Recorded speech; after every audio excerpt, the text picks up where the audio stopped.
Ayan yung chapel.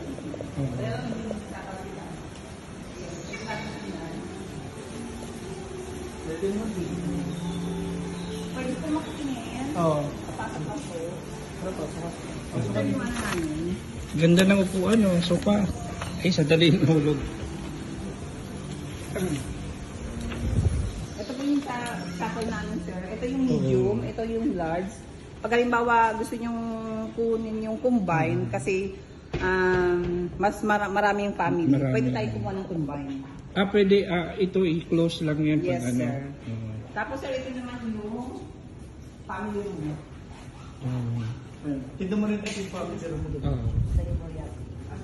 Nilinis pa naglay.